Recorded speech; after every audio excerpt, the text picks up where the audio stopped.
नमस्कार मित्रांनो, आज या मालिकेमध्ये आपण पाहणार आहोत. अनिका आलेली असते, सगळी रंगाने भिजलेली असते आणि इरिशच्या समोरून उभी राहते. याला काय अर्थ आहे? पहिला रंग मला लावायचा, ते कमळी टमळीला काय लावला? याला काय अर्थ नाही आहे रिश, आणि मला हे आवडलेलं नाहीये. कलर लागण्याची तुझ्या रूम मध्ये कोण आलं? मीच आलेली ना.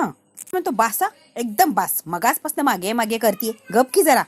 चिटकायचा प्रयत्न करते. चल लगेच निघ इथून. मला इतकं वाईट वाटलेलं असतं की इन्सल्ट केलेलं असतो रिशने तिचा.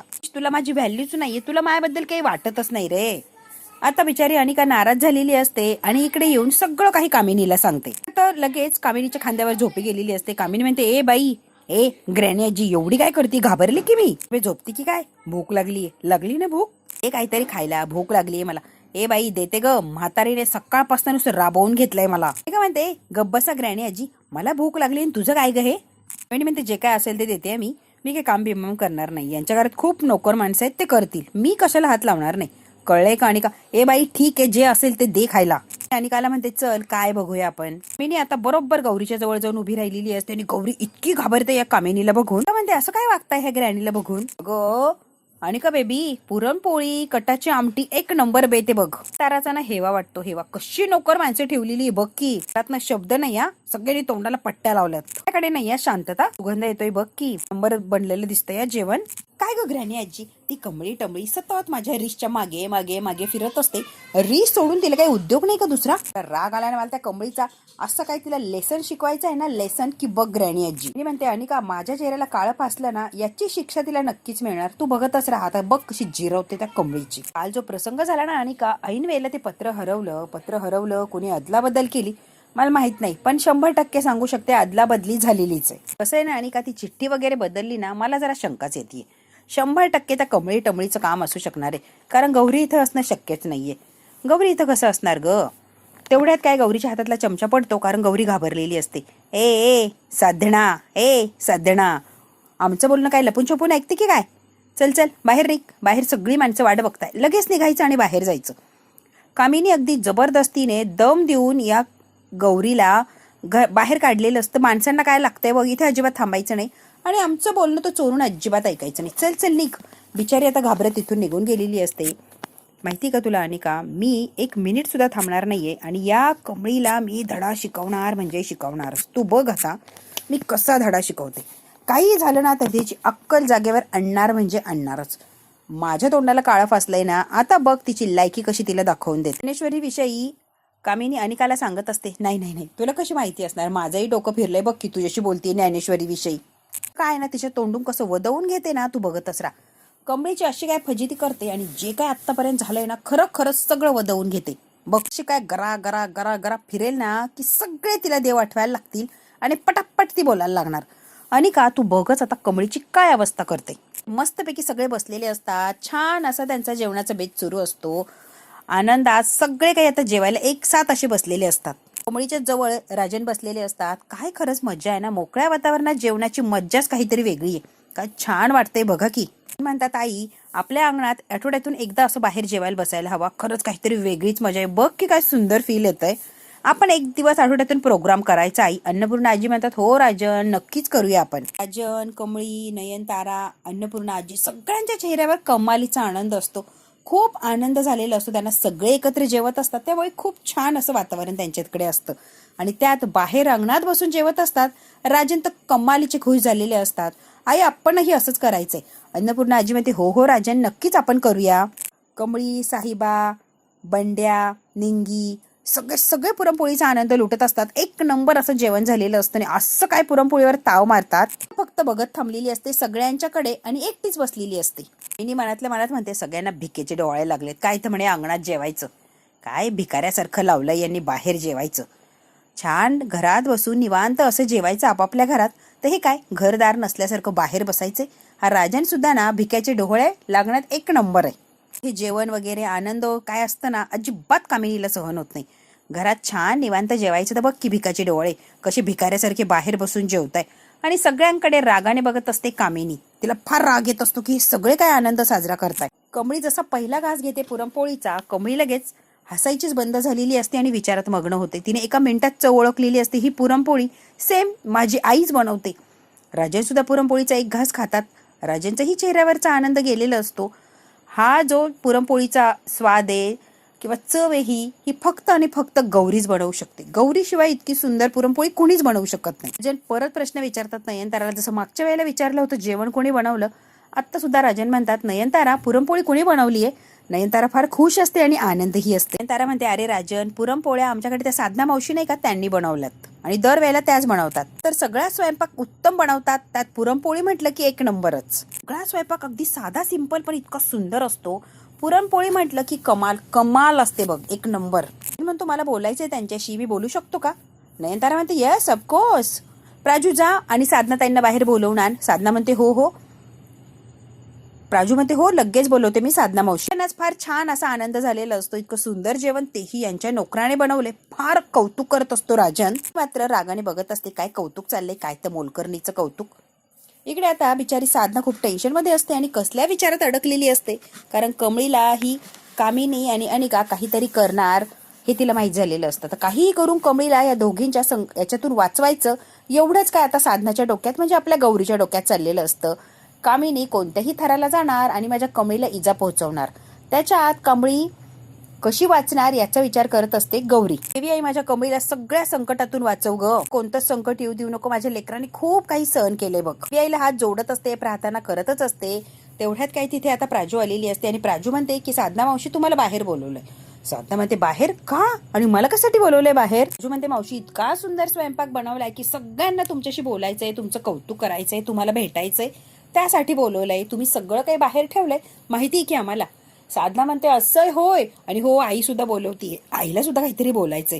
साधना म्हणते हो हो हो मी आलेच, लगेच आले. प्राजूला म्हणते तुम्ही मोरवा मी आलेच. प्राजू म्हणते हो लगेच या, सगळे वाट बघताय. साधना म्हणते हो मी लगेच आले, मी जर गेले तर गोत्यात यायचे, आता करू तरी काय. साधना आता देवी आईला म्हणते देवी आई तूच वाचव ग सगळ्या संकटातून, यांच्या समोर गेल्यावर यांनी पकडलं नाही म्हणजे कमवलं. साधनाला असं वाटतं मला कुणीतरी ओळखेल म्हणून ती नको जाऊ असं तिला वाटत असतं, पण नाही गेल्यावर नयनतारा रागावणार. त्यामुळे आता तोंडावर पदर घेतलेला असतो आणि गौरी आता चाललेली असते सगळ्यांच्याच समोर. ती म्हणते कट्टाची आमटी वाढू का? कोणाला वाढू? वहिनी तुला वाढू का ग?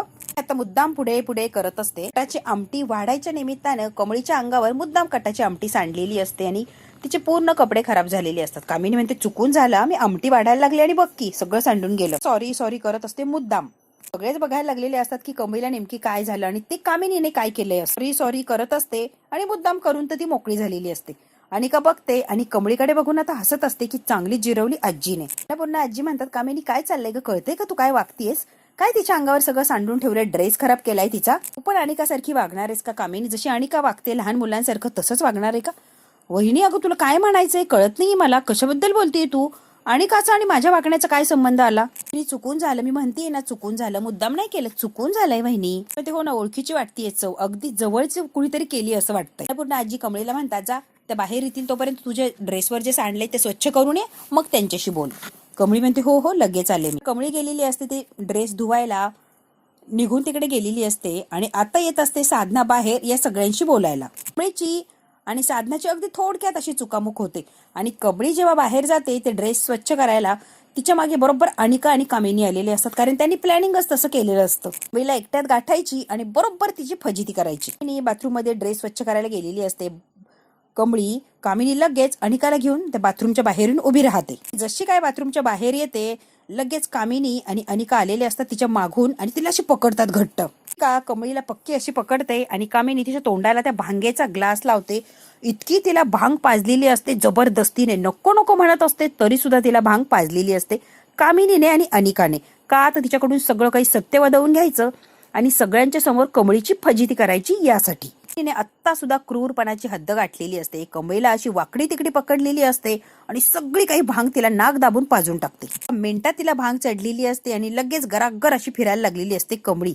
अनिकाला आणि कामिनीला हेच हवं असतं आणि बरोबर त्यांनी तेच केलेलं असतं. ती आता फिरायला लागलेली असते आणि स्वतःला उभाही राहता येत नाही, अगदी तिचा तोल जात असतो. स्वतःला सावरण्याचा प्रयत्न करत असते. कमळ तिथून निघून गेलेली असते. कामिनी म्हणते माझ्या तोंडाला काळा फासलं ना अनिका, आता बघ हिची कशी वाट लावते मी. त्या तोंडून सगळं काही सत्य कसं वदवून घेते ना कामिनी, बघतच राहा अनिका तू आता ही कामिनी काय आणि कसं कसं करते. कमळी आता तुझं तुलाच भान राहणार नाही, काय बोलतीये आणि काय माझ्या प्रश्नांची उत्तरं देतीये, तू काय वागतीये काय बोलतीये, तुला काहीच कळणार नाहीये. तुझी एक तर सगळ्यांच्या समोर लायकी सुद्धा निघणार आणि लास्ट तुला येणारच ग. अशी काय तू वागणार आणि बोलणार आहे आणि सगळ्या प्रश्नांची उत्तरं मला मात्र मिळणार आहे. म्हणते खरंच हो, सगळ्या प्रश्नांची उत्तरं मिळणार आहे बेटा. मागच्या वेळेला कसं दारू प्यायलेचं नाटक केलं होतं तिने, तो होणार नाही. आता भांग प्यायली ना आणि भांग तिला चढणार म्हणजे चढणार. मुळीची कशी फजिती होती ना, आता बघतच राहा. ही गौरी असते, तोंडावर पूर्ण पदर घेते आणि आलेली असते बाहेर. आता हे सगळे जेवत असतात मस्तपैकी. गौरी मनातल्या मनात म्हणते माझा चेहरा जर सगळ्यांना ओळखला किंवा बघितला तर सगळे ओळखतील, मग काय सगळा पचकाच होऊन बसणार. माझा चेहरा कुणीच बघितला नाही पाहिजे यासाठी पूर्ण तोंडावर पदर घेते आणि मग पाहुण्यांच्या समोर आलेली असते गौरी. तारा म्हणते साधना ताई इकडे आहो जरा, तुमच्या आजचा स्वयंपाक खूप खूप आवडलाय बरं, फार कौतुक करताय. जन म्हणतो खूप मस्त बनवल्या पुरणपोळ्या, एक नंबर, मला आवडल्यात. आठवण झाली हो एका व्यक्तीची म्हणून म्हटलं तुम्हाला. पूर्ण आजी इतकं कौतुक करत असतात, फार चांगला. आता तुम्ही सगळ्यांना काय हवं नको सगळ्यांची काळजी घेता हो. कामिनी आणि अनिका परत येऊन बसलेले असतात यांच्यामध्ये, जणू काही यांनी काही केलंच नाहीये कमळीला. पूर्ण आजी म्हणतात जवळ या गौरीला, तर गौरी म्हणते नाही मी नाही येणार आहे. नयनतारा म्हणते साधनाताई एवढ्या प्रेमाने बोलावताय तर या की जवळ या बरं, एवढ्या प्रेमाने बोलावताय ताई या समोर. तर अन्नपूर्णा आजीने बक्षीस दिलेलं असतं आणि लगेच आशीर्वाद घेते पाया पडून गौरी अन्नपूर्णा आजीची. चेहरा का झाकलाय तुम्ही, आम्हाला फार उत्सुकता आहे. इतका सुंदर स्वयंपाक केलाय तरी कुणी आमच्या समोर तुम्ही चेहरा झाकून काय आलात, आम्ही काय वेगळे आहोत का. तारा म्हणते तुमचा चेहरा दाखवा, त्यांना बघायचंय तुमचा चेहरा. का असं पदर घेऊन आलाय साधनाताई तुम्ही, तुमचं ना मला कळतच नाहीये. त्यांना बघायचंय ना तुम्हाला, असं काय करताय तुम्ही. लाल कलर लावून आलेली असते. जेव्हा आता नयनतारा तिच्या तोंडावरचं पदर काढते बघते तर काय पूर्ण लाल बुंद असा चेहरा झालेला असतो साधनाचा. सगळे बघतात तर बघतच राहिलेले असतात की काय केलंय चेहऱ्याला. इकडे आता कमळी अख्ख्या घरात लोळायला लागलेली असते, तिला भांग चढलेली असते. कमळी उथल पुथल इकडे तिकडे लोळत असते. बंड्या आणि निंगी पळतच आलेली असतात की कमळीला हे झालंय तरी काय. सगळेच घाबरतात आणि पळत आलेले असतात. प्राजक्ता कमळीच्या तोंडावर पाणी टाकते आणि तिला उठवण्याचा प्रयत्न करते.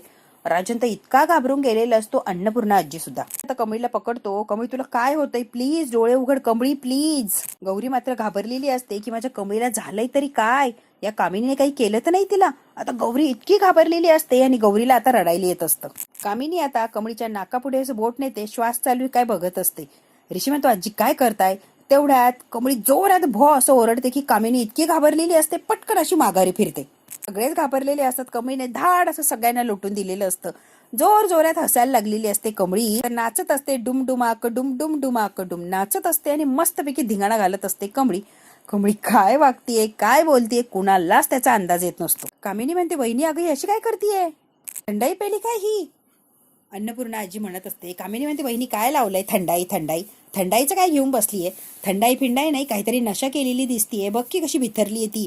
म्हणे थंडाई पेली की काय, थंडाईने एवढं कोणी बावळट होतो का, तिची अवस्था बघ कशी झालीये बावळ्यागत. कामिनी आणि अनिका सांगण्याचा प्रयत्न करत असतात की ती भांग नाही काहीतरी नशा केलीये, नशेडी आहे नशेडी. निंगीमध्ये कडू आजी तोंडाली ते बोलू नका, असं काही करत नसते कमळी. तेच थंडाई प्यायले मग कुणाला काही झालंच नाही, मग हिलाच कसं झालंय ग. ए निंगे गावाकडे असतील तसल्या काही गोष्टी प्यायच्या बिच्या, आम्हाला काय माहिती ग. आणि ये माझ्यावर आवाज चढवायचं नाही या निंगे.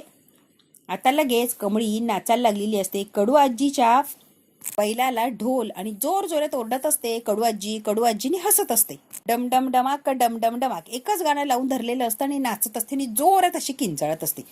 ऋषी म्हणतो सगळ्यांनी शांत बसा प्लीज. कमळी ए कमळी काय झालंय जरा मला सांगतीस का. ए माझ्याकडे बघ आणि सांग बरं काय झालंय. खाण्यापिण्यात काही आलंय का, वेगळं काहीतरी खाल्लंय का तू अशी काय करतीये, तुला काही होतंय का कमळी. आता कमळीच्या अगदी जवळ जाऊन तिची चौकशी करत असतो. नयनतारा म्हणते मागे हो आधी मागे हो. आई अगं चौकशी करतोय तिला काय झालं, मागे हो काय करतीये. आणि का म्हणते हो की बघ की किती ऋषीच्या जवळ चाललाय. ऋषी जरा लांब हो. म्हणते ऋषी मागे हो, ऋषी मागे हो. काहीच झालेलं नाहीये ऋषी मागे हो. तर सावरते ऋषी सर काहीच झालेलं नाहीये मागे व्हा बरं, चला चला चला. म्हणते मला असं वाटतंय की मी उडतीये, हवेत तरंगल्यासारखं झालंय मला, उंच उंच आकाशात भरारी घेतलीये ना असं वाटतंय मला ऋषी सर, दुसरं काही झालेलं नाहीये. गौरी जे बघत असते त्यामुळे गौरीला खूप असं वाईट वाटत असतं की माझ्या कमळीची काय अवस्था झालीये. ऋषी सर तुम्हाला माहिती का आईला घट्ट अशी मिठी मारली असं मला वाटतंय हो, माझ्या आईची खूप आठवण येते मला. आता मात्र गौरी रडायला लागलेली असते की माझी कमळी किती किती आठवण काढतीये आणि मी समोर असून सुद्धा तिच्या समोर जाऊ शकत नाही आणि स्वतःचं तोंड लपवून फिरतीये. आता मात्र गौरीला फार असं वाईट वाटतं. तिने ऋषीला पकडलेलं असतं. निंगी म्हणते कमळे काय करतेयस ग, आणि पटकन कमळीला स्वतःजवळ ओढून घेते कमळी. सगळेच घाबरलेले असतात कमळीची जी अवस्था झालेली असते त्याच्यामुळे. अन्नपूर्णा आजी म्हणतात कमळी ए बाळा काय होतंय तुला, खाल्लं पिल्लंय का भलतं सलतं, काही खाल्लं पिल्लं असेल तर सांग बरं. कमळी आता इमोशनल झालेली असते आणि म्हणते मला फक्त माझ्या आईच्या पुरणपोळ्या आठवत आहेत. तिच्या हातची जशी पुरणपोळी खायची तशीच खाल्ल्यासारखी आता आठवतीये. तिच्या हातच्या पुरणपोळ्या खायला आलोय मी. टिंग टिंग टिंग टिंग. Conductor a conductor, Kolhapur Kolhapur, बघा की आजी, थांबवा की त्याला. आमची एसटी आलीये, मला गावाला जायचंय आईला भेटायला, आबाला भेटायला, पुरणपोळी खाऊन यायची तिच्या हातची. मी आता निंगेच्या जवळ जाते. आपलं ठरलं होतं ना ग परीक्षा झाल्यावर जायचं. मग काय झालं निंगे? मी म्हणते आईला भेटायचंय. बर बर बर. कमळे, तुझ्या आईचं नाव काय ग? काय नाव आहे तुझ्या आईचं? हे आता बरोबर कमळीला अडकवलेलं असतं आणि तुझ्या आईचं नाव काय म्हणून विचारलेलं असतं. आता सगळ्यांनाच धक्का बसतो, म्हणजे राजन जास्त घाबरलेले असतात. आता कमळी तिच्या आईचं नाव काय सांगणार? सरोज सांगणार की गौरी सांगणार? राजन इतके घाबरलेले असतात आणि आश्चर्यचकित होऊन कमळीकडे बघायला लागलेले असतात. कामिनीने बरोबर डाव साधलेला असतो आणि कमळीकडून सगळं काही सत्य वदवून घेणार असते. मनातल्या मनात म्हणतात देवा, आता कमळी काही गडबड तर करणार नाही ना रे. राजन म्हणतात देवा काहीही कर आणि आत्ताची वेळ मारून नाही. या कमळीला काही बोलू देऊ नको, नाही तर खरंच मोठा पचका होऊन बसणार. राजन इतके घाबरलेले असतात की आता काय करू आणि काय नाही राजनला सुचत नसतं. बघू आता मित्रांनो, कमळ या नशेच्या हालतमध्ये काय काय सत्य बोलणार आणि कामिनीला हवंय ते सगळं काही तिच्याकडून वदवून घेणार का? राजन घाबरलेला असतो आणि कमळी आता भांग्याच्या नशेमध्ये सत्य काही बोलणार का? राजनचं जे सत्य आहे किंवा कमळीने राजनने अन्नपूर्णा आजीपासून जे लपवलंय ते सगळ्यांच्या समोर येणार का? हे जर आपल्याला बघायचं असेल तर बघायला लागणार आहे आपल्याला पुढचा भाग. पुढच्या भागात काय होणार अगदी आपण थोडक्यात बघूया. कमळी आता त्या नशेमध्ये अगदी बेशुद्ध झालेली असते आणि तिला काही सुचत नसतं. इतकी तिला झोप लागलेली असते की तिला बेडरूम मध्ये आणतात आणि तिथे झोपी लावलेलं असतं. ती डोळाच उघडायला तयार नसते. ऋषी घाबरतो, कमळीचा हात हातात घेतो. कमळी लवकरात लवकर बरी हो, तोपर्यंत माझं कुठल्याच कामात काहीच मन लागणार नाहीये. तुला एकदा बरी झालेली बघितली ना की जरा जीवात जीव येणार आहे. तेवढ्यात काय साधना येते आणि साधना म्हणते ऋषी बाबा. पटकन ऋषी उठतो आणि बाजूला होतो. तुम्ही काळजी करू नका, कमळी ठीक आहे, आता कमळीला काहीच झालेलं नाहीये. ऋषी म्हणतो हो ना साधना मावशी, मी तर ठीक आहे, पण ऋषी बाबा तुम्हाला काय झालंय? तुमचा चेहरा असा काय झालाय? काळजी वाटतेय मावशी मला तिची, भीती वाटते तिची ही अवस्था बघून. काळजी वाटतेय का? काळजी वाटतेय? अहो माझं प्रेम आहे तिच्यावर म्हणून तर मला काळजी वाटतेय ना साधना मावशी. आता हे ऋषीने जे बोललाय ते नयनतारानेही ऐकलेलं असतं आणि साधनाने सुद्धा. दोघींनाही तेवढाच धक्का बसलेला असतो ऋषीचं हे बोलणं ऐकून. ऋषीचं हे बोलणं ऐकल्यामुळे आता नयनतारा काय रिॲक्ट होणार आणि समोरून येऊन ऋषीला बोलणार का? किंवा कमळीला आणि ऋषीला कायमचं दूर करण्यासाठी नयनतारा काही प्लॅनिंग करणार का? मित्रांनो, या सगळ्या प्रश्नांची उत्तरं जर हवी असेल तर बघायला लागणार आहे आपल्याला उद्याचा भाग. हा भाग इथेच संपतोय. व्हिडिओ आवडल्यास लाईक, शेअर, सबस्क्राईब नक्की करा. धन्यवाद.